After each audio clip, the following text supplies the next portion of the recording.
संभल जनपद में 25 लाख से अधिक वृक्ष लग रहे हैं। जब मैं फर्रुखाबाद में था तो हमने प्रत्येक विद्यालय में, प्रत्येक विभाग में एक पेड़ का चित्र बनवाया था और उसके कुछ लिखवाया था, वो मैं आपको बताऊंगा। हमारे यहाँ जो पंचवटी होती थी, जिसमें उत्तर में बेल होती थी, दक्षिण में आंवला होता था, पूर्व में पीपल होता था, पश्चिम में बरगद होता था और आग्नेय कोण में अशोक वृक्ष होता था, उसमें जो पीपल वृक्ष है वो मुख्य वृक्ष होता था।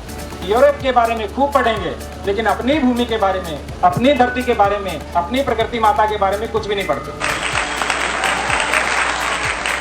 इसी क्रम में अनुरोध करता हूं संभल जनपद के यशस्वी और कर्मठ जिलाधिकारी डॉक्टर राजेंद्र पेंसिया जी से कृपया वो आएं और अपने पाथवे से हमें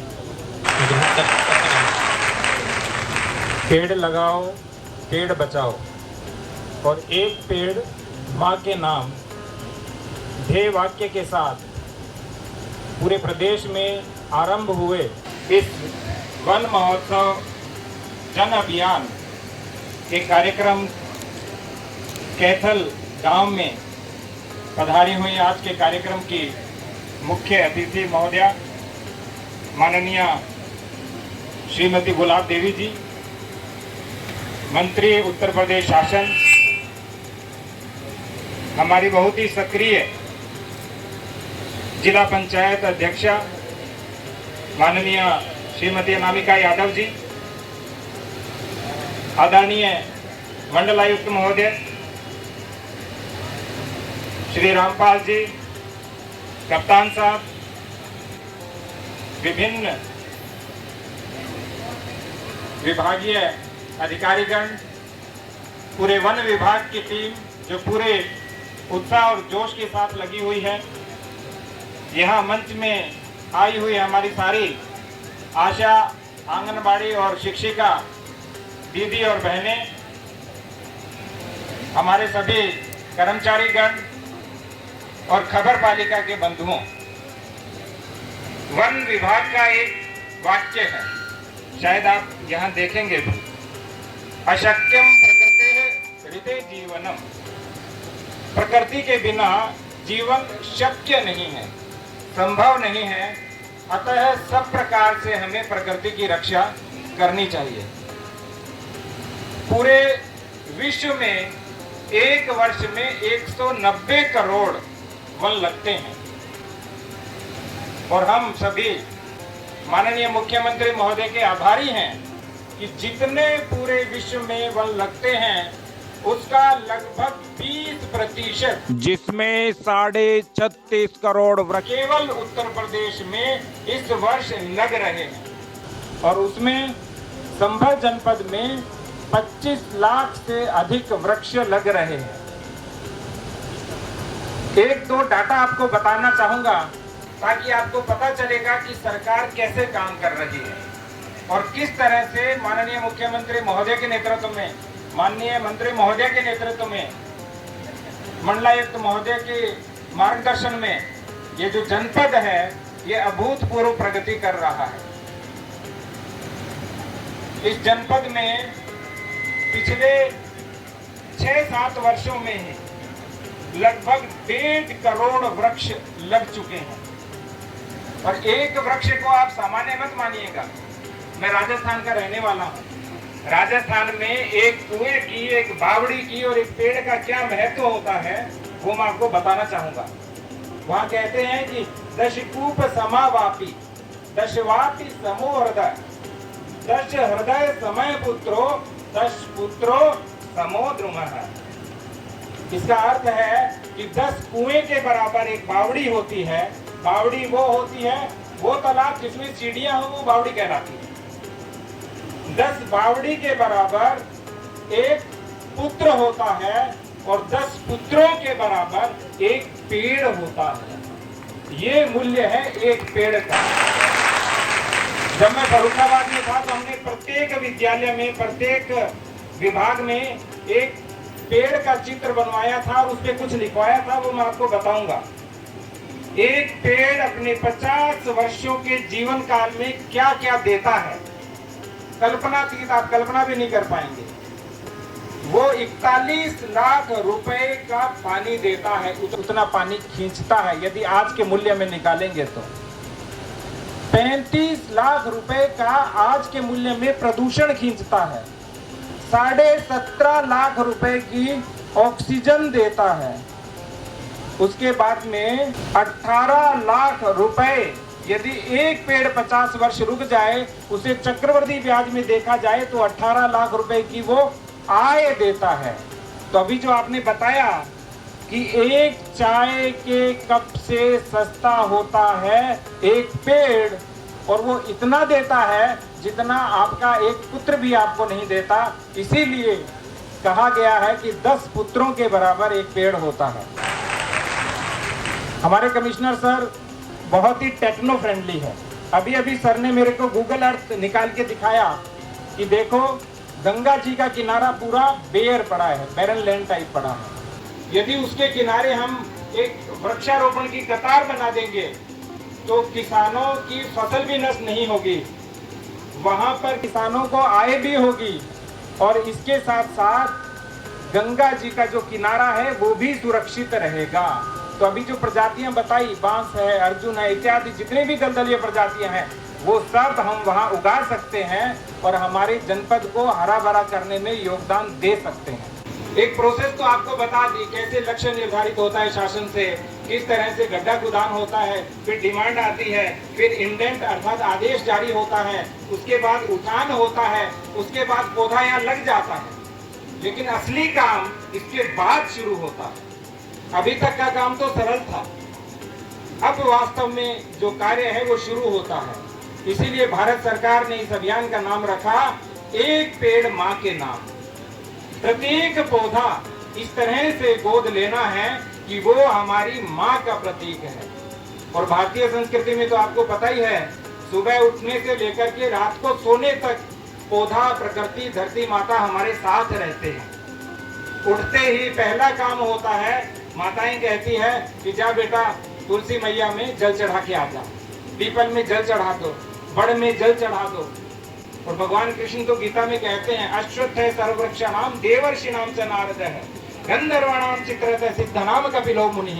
भगवान कृष्ण कहते हैं कि मैं तो खुद ही क्या हूँ, पेड़ हूँ। और पेड़ों में भी कौन? अश्वत्थ अर्थात पीपल वृक्ष।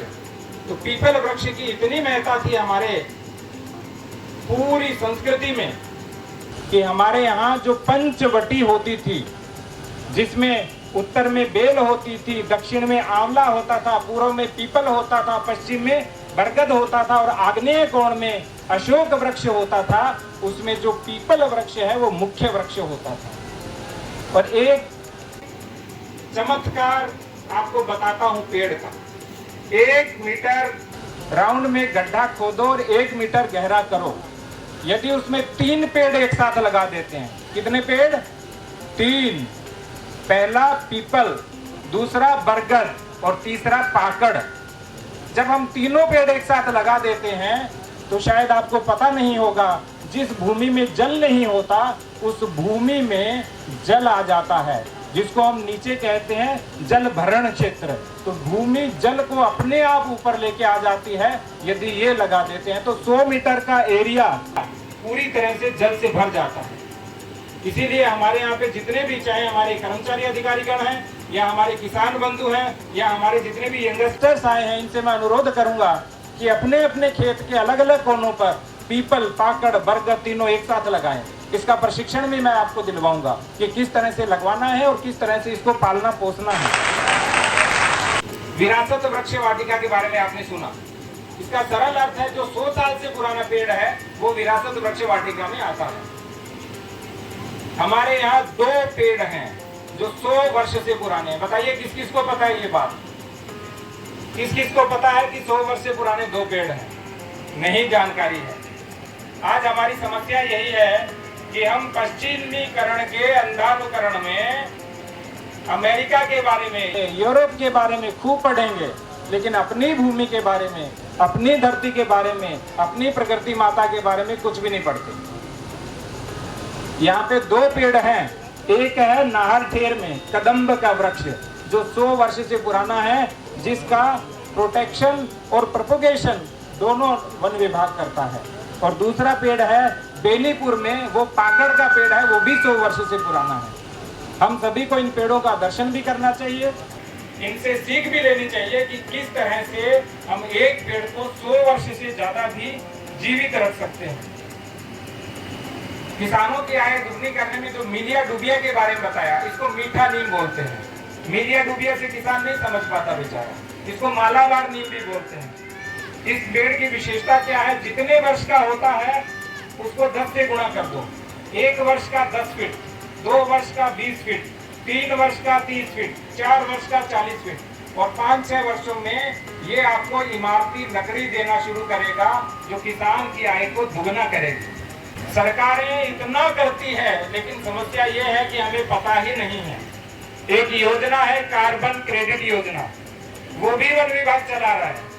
कार्बन क्रेडिट का नाम शायद आपने नहीं सुना होगा। एक पेड़ लगाओ, 5 वर्ष तक उसे सुरक्षित रखो, और जब उसे 5 वर्ष तक सुरक्षित रखा जाता है तो उस पेड़ के ऊपर आपको 200 रुपया मिलता है।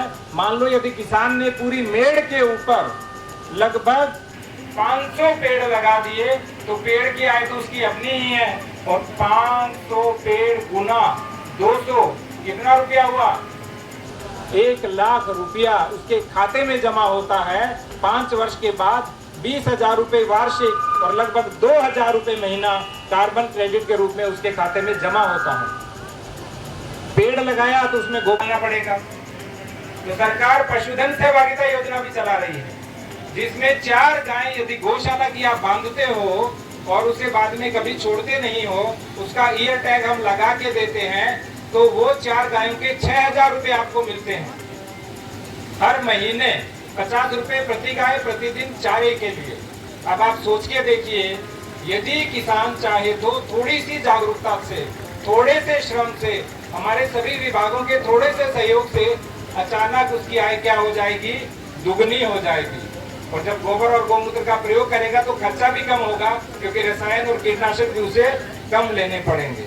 तो ये कार्यक्रम है, ये सरकारी कार्यक्रम नहीं रखना है केवल, इसमें माननीय जनप्रतिनिधि गणों की, देखिए माननीय मंत्री महोदय जो हमारी सबसे वरिष्ठ यहाँ पे है, माननीय जिला पंचायत अध्यक्ष यहाँ ये जो सबसे वरिष्ठ है, इसी तरह से बिल्कुल अंत तक जो ग्राम पंचायत के प्रधान हैं और सदस्य हैं, उन सभी को साथ में लेकर के चलना है। क्योंकि जब जनप्रतिनिधियों की, एनजीओ, एनएसएस, रोटरी क्लब और आम जन की सहभागिता होती है, हमारे सभी शिक्षकों की, सभी विभागों की सहभागिता होगी, तो ये जो कार्यक्रम है, ये वास्तव में जो वन महोत्सव है वो जन अभियान बनेगा, जैसी शासन की मंशा है। तो कैथल में आज लगभग 800 वृक्ष लग रहे हैं, और मैं ये विश्वास दिलाता हूं कि इसमें से एक भी पेड़ को हम मरने नहीं देंगे। और 800 की 800 पेड़, अब कितना रुपया बताया, इससे गुना करो, 50 वर्षों में संबल को इतना कुछ दे के जाएंगे। अंत में केवल इतना ही कहूंगा कि हमारे यहाँ बोला गया है कि माता भूमि पुत्रो हम पृथिव्या, हम धरती माता के पुत्र हैं, इसलिए हमारा प्रथम दायित्व है कि इस धरती माता के जो मुख्य संरक्षक है, मुख्य पहरेदार है, मुख्य चौकीदार है, वो है पेड़। जब पेड़ लगाएंगे तो पूरी धरती माता सुरक्षित रहेगी, और जब धरती सुरक्षित रहेगी तो हम तो स्वयं ही सुरक्षित रहेंगे। तो आज बहुत ही अच्छे से वन विभाग ने कार्यक्रम का आयोजन कराया है।